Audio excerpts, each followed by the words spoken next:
As we mark 100 years of the Irish Army Equitation School, this series honours the riding officers and personnel whose services and achievements define its legacy. My role in this series was to speak to those who played a key part in that history, to better understand the experiences and motivations behind their careers. These conversations reflect how their influence extended well beyond the arena, informing coaching systems, influencing breeding policy, inspiring future generations, and promoting the Irish horse internationally. This episode is part of that centenary story.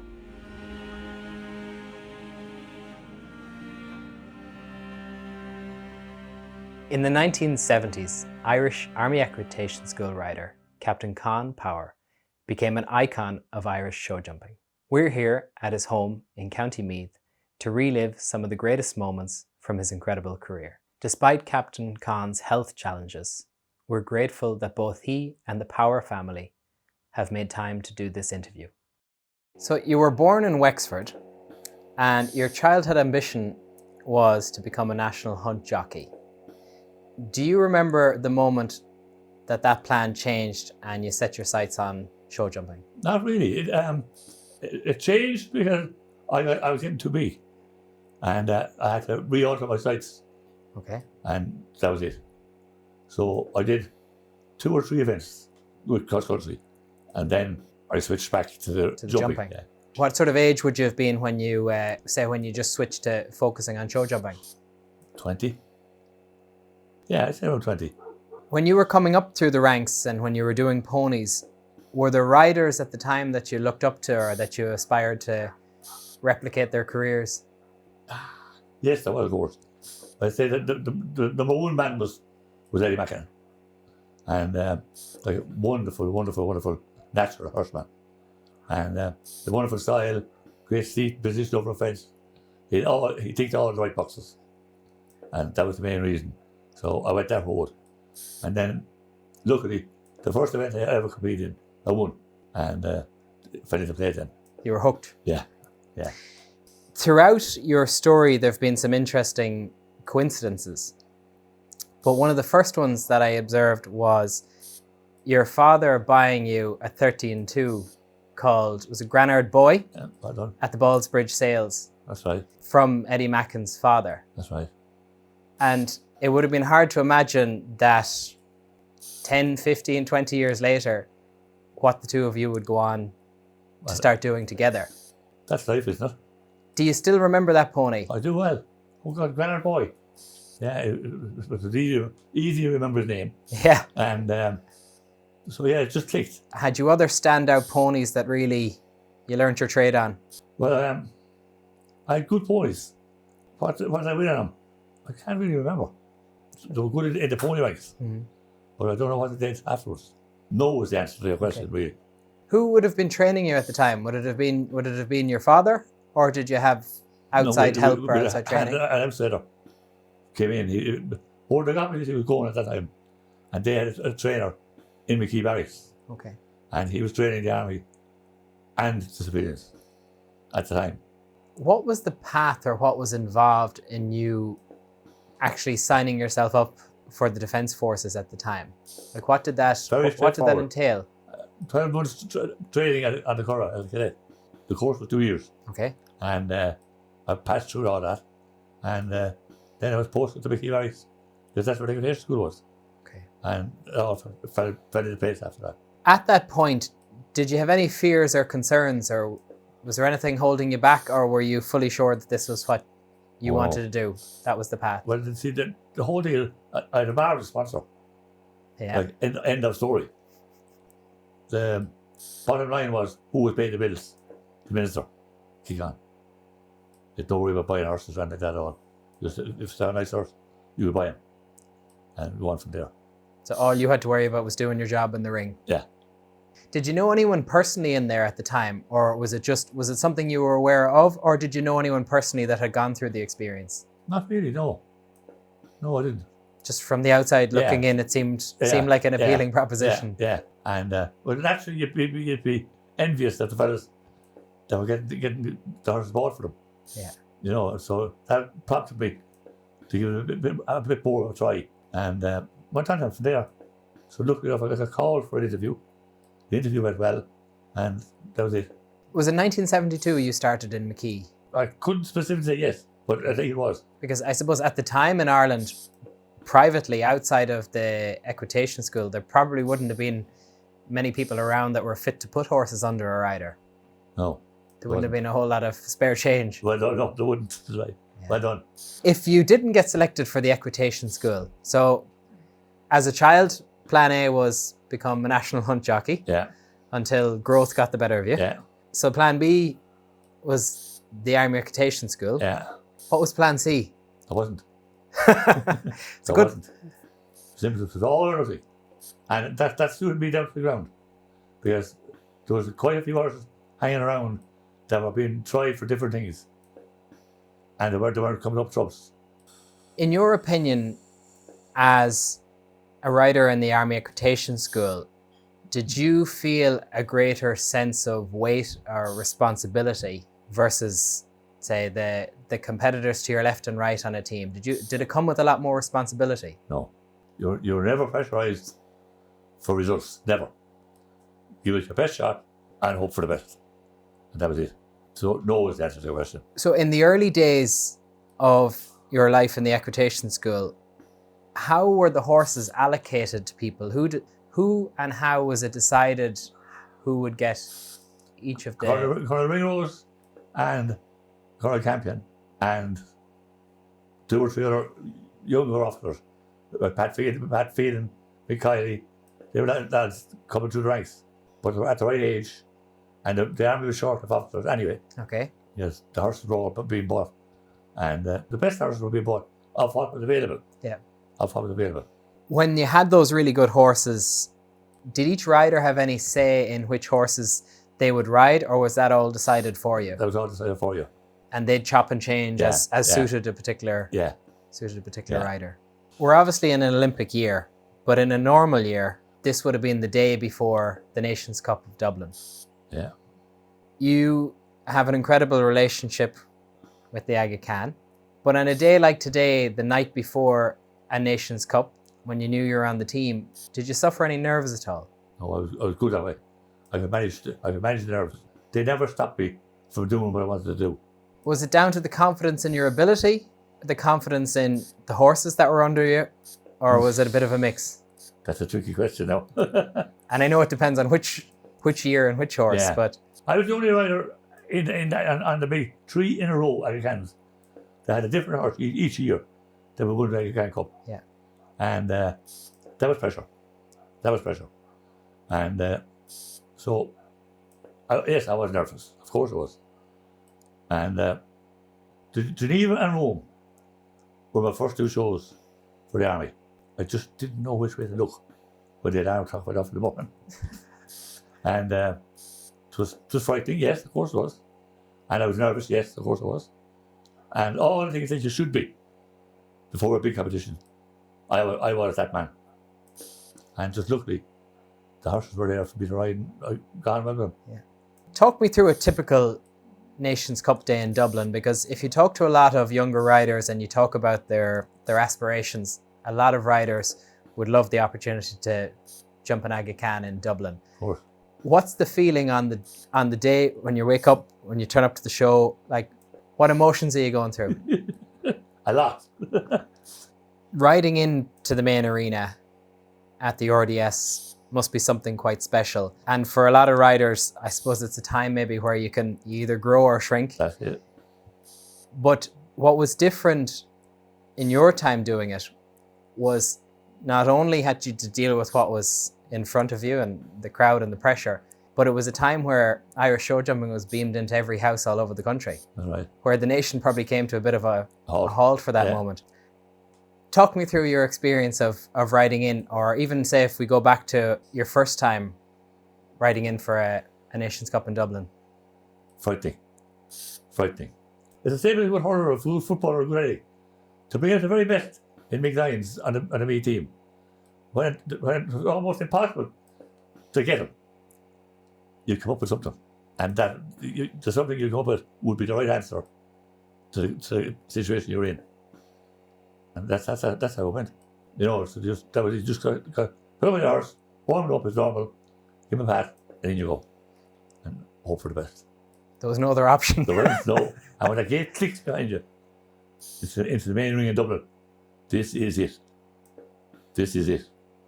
Can you still feel that? Oh, Can you yes. still picture it? Oh, big time. Oh, big time. I am that way. Because it's great to relive those memories. Yeah. You know, it really is. The 3 in a row, yourself, Eddie Mackin, Paul Dara, and James Kiernan. For a lot of riders, if they got to win one Nations Cup in Dublin, Dream. it's a dream. To win 3 in a row is phenomenal.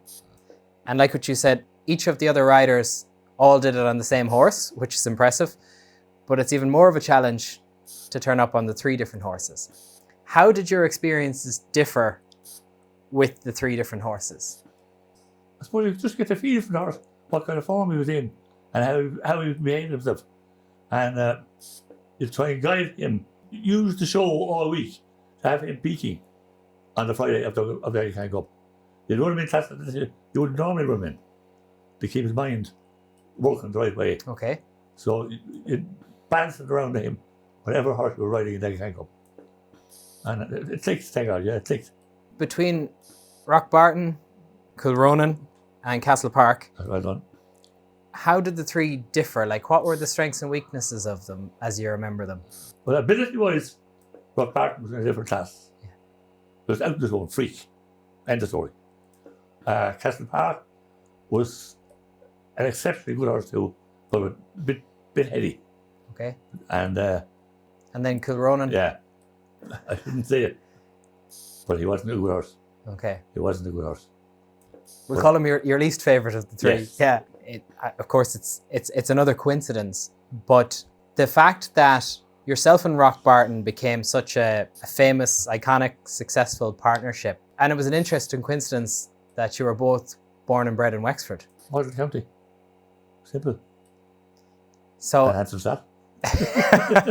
there's something magic going on there. So yeah, Rock Barton was bred by Leslie Leach That's right. in County Wexford. When did you personally become aware of Rock Barton? Were you aware of him in the young horse classes before? Ballinasloe Fair, October 76.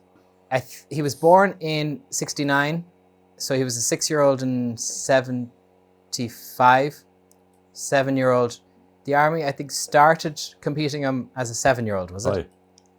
I can't really remember. Yeah. Were you aware of him before? Like, were you aware of Rock Barton before he was bought by the Army Equitation School? Yeah.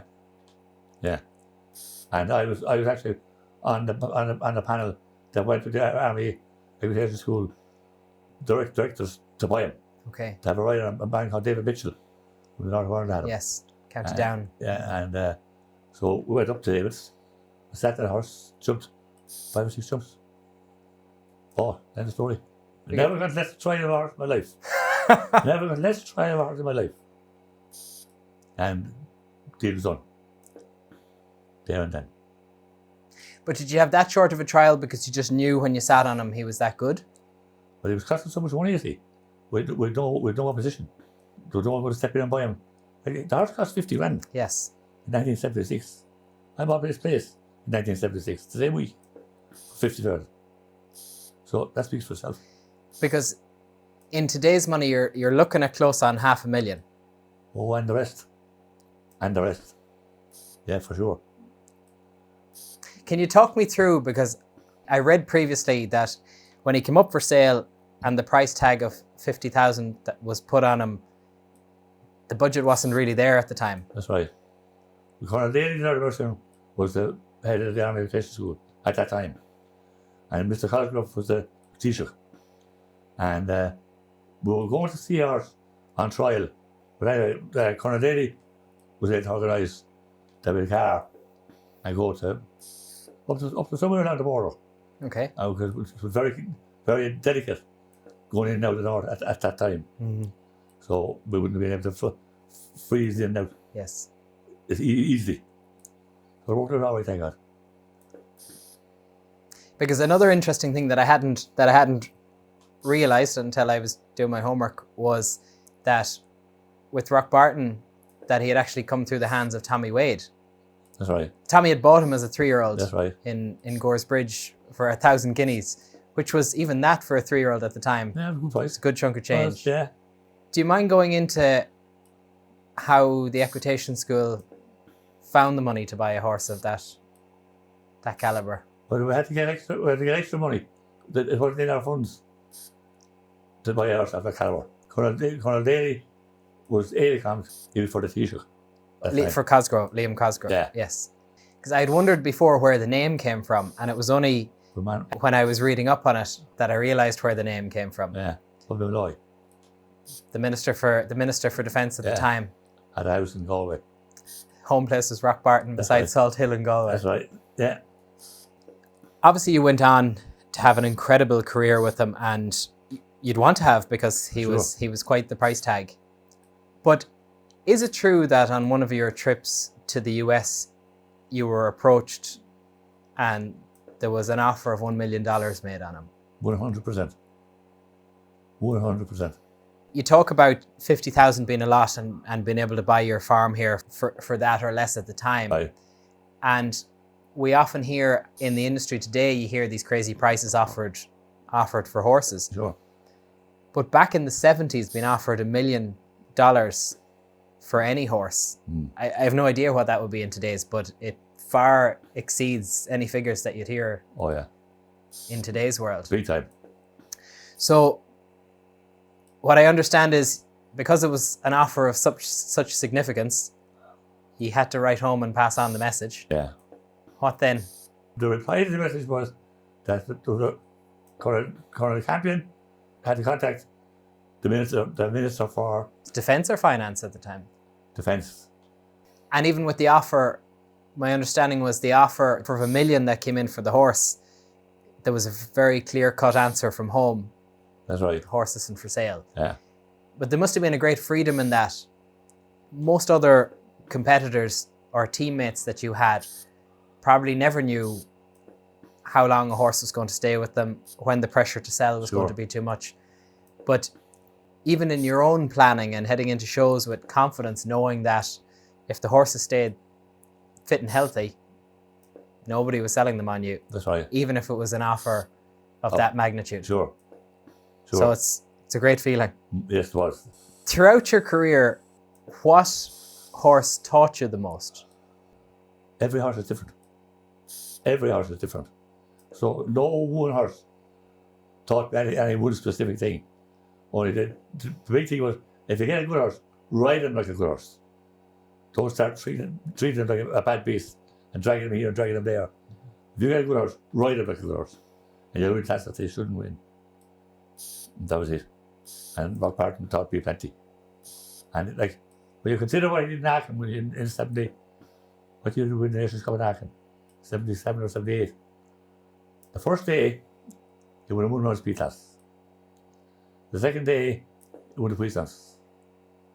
The third day, he won the Nations Cup. And he had a fence down in the second round of the Grand Prix.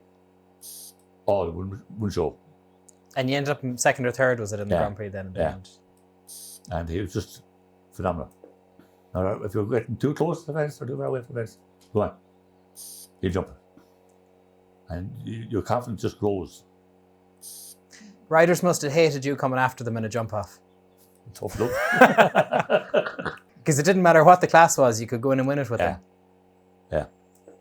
It'd be hard to find one like that now. There isn't. There isn't one like that. What horse took you the longest to figure out? 'Cause it sounds like with Rock Barton, he made life fairly easy. He did. I'd say that I can't give you a specific reason. The 3 horses that I had were 3 reliable sound jumpers. So if it were wrong for me to pick out one, then okay, Rock Barton was one of the 3. He was a freak. But otherwise, it was... You didn't have much hardship. No. That's great. Yeah. And no one threw the hardship at you either. Yeah. It was great, yeah. They had good horses, make good jockeys. Simple. When I hear stories of those days, it is a different world. Absolutely. Well done. In a few different perspectives, but the effort that it took to get to the competitions. You know, it wasn't as Sure. simple as things are now. When you went on your North American circuits, like even just to get the horses there was a hell of an undertaking. Oh, big deal, yeah. Big deal, big deal. Do you remember heading off on your first trip to the US with the horses? Yes. Did you have to travel with the horses or could you travel separately? We Did travelled- you have to go with the horses? No. We never went with horses, ever. So it was great. And did you fly? Oh, yeah. Okay. That was quite the experience. Yes, I'm glad I did it. Am I right in thinking that your 1976 tour in North America doubled up as the tour with the horses and a honeymoon? That's, how do you hear that? I do my homework. Yeah. I got married. I married Joanne Yeah. in 1976. And the honeymoon was the North American circuit. And I'm looking forward to it. Well, I'd hope so. But I didn't have a great few horses Okay. at that time. And that was a trip. That was a trip that made Rock Barton. That really brought him plenty of jumping, different arenas, different everything. And that made him. And he never looked back. Never looked back. Was it on that first trip that you were leading rider of the circuit, or was that a subsequent trip to North America? You were leading rider on one of the trips to North America, but Right. I can't remember, was it that first one or not? The other aspect, that not just the element of the effort that it took to go to the shows and even the number of shows that you do with the same group of horses, but the other thing that's so different is what a big deal show jumping was in every household throughout the country. There's people that wouldn't even be involved with the horse industry that the names Captain Con Power and Rock Barton, whether they were in horses or not, meant something and still Sure. mean something. Yeah. It really captured the nation. Big time. Yeah. It feels like in those times, in the broader public, not even within our own industry, Right. you guys were celebrities, whether you like to That's right, embrace yeah. that term or not. Yeah. But it seems like you really were. Oh, yeah. What was that like to experience? Phenomenal. Like, I featured on the front page of the New York Times after winning a class in Madison Square Garden. Like, that doesn't happen. The New York Times Yeah. I hope you have a copy somewhere. have. Come on. Like, and the great thing about the sport of show jumping was absolutely flying at that time. So anything we could do for it, we did it. Yes. You know, And what was special though at the time was it was probably the one sport where Ireland could go out and actually beat other nations in at the time. that's right. Well Like done. we didn't have a whole lot else, I'd say, at Yeah. the time that was... No. It's amazing to think as well for the people, I'm just referring to even the broader public, that the names, even 50 years on nearly after those Nations Cup wins, that the names of those partnerships are still so ingrained in people's Sure. minds is a testament to how big of a deal it was. Well done. Well done. But within our own industry, it's incredible to think of the ripple effect. The amount of riders that would have been watching on either live or at home on their TVs that were inspired as a result of what Yeah. was done. Yeah. Like it's an incredible domino effect the, of the that. sport of show jumping at that time was really catching on big time. You know, with the full backing of the Irish government to buy horses at that time. And Conor Daly and Conor Ringos and Conor Campion, they were all featuring big time on the sports pages of the paper in those days. You knew how to celebrate. Oh yeah. Is it true, and I could be mistaken on this, is there a story, I think Nick Skelton has a story in his biography about some of the celebrations after the Nations Cup in Dublin. Is there a story about you getting a bit of extra fresh air in a car going through the streets of Dublin? It was mentioned. Yeah. But I can't remember where it was. Were you out the sunroof of a car going through the streets of Dublin celebrating? In those days. Pardon? Were there sunroofs in those days? You'll have to tell me.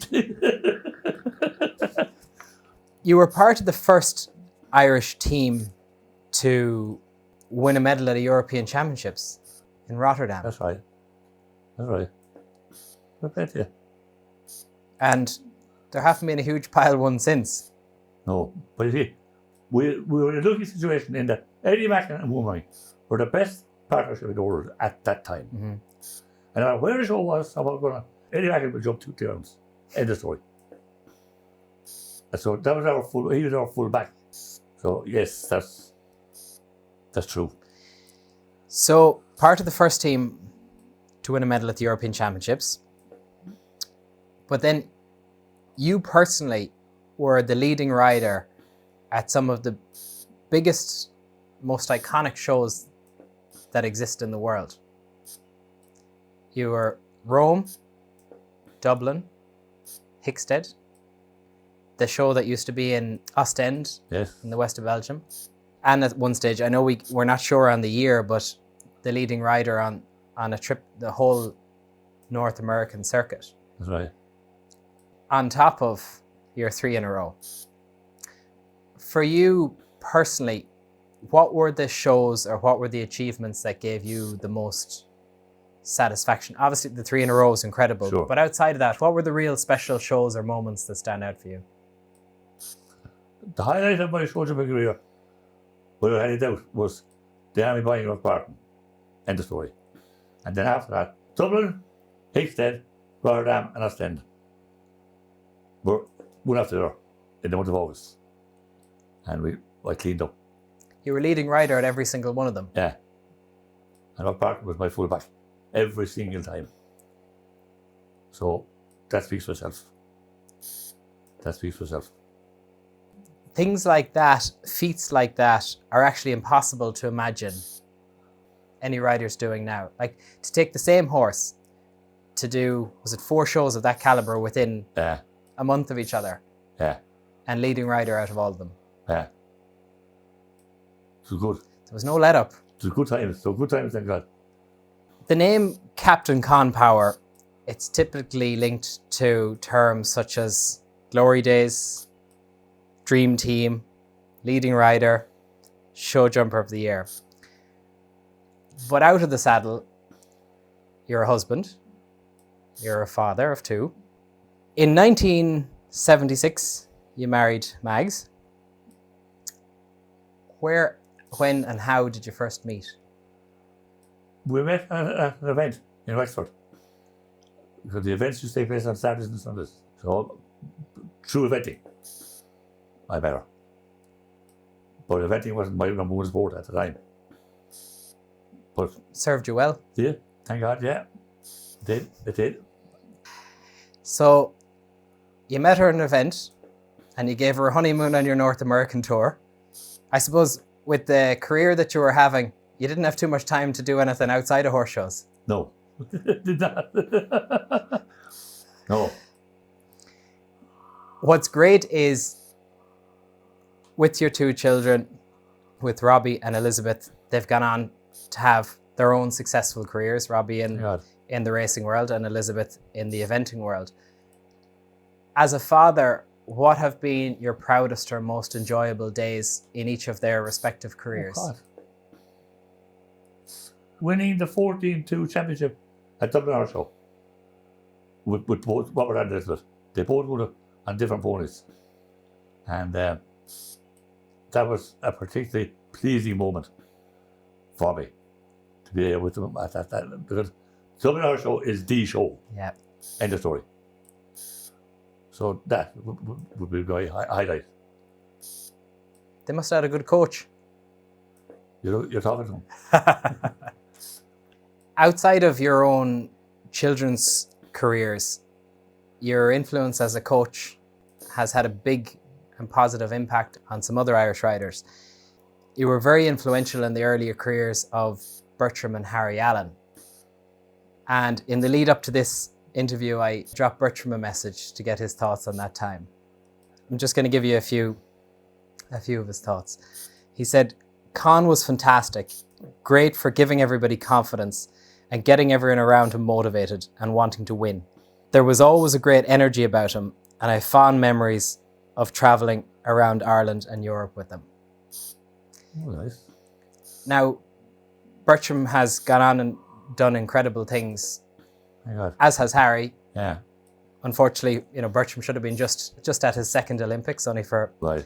the horse got a slight injury in the lead up. It's incredible, even outside of your own career and your own family, your positive influence didn't end there. For younger riders listening to this interview, what advice would you offer to any young riders that are in the early days of their career? Not easy.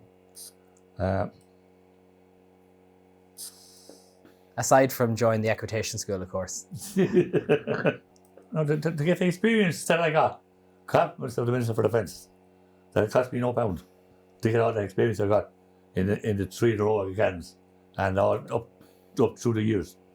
That was invaluable.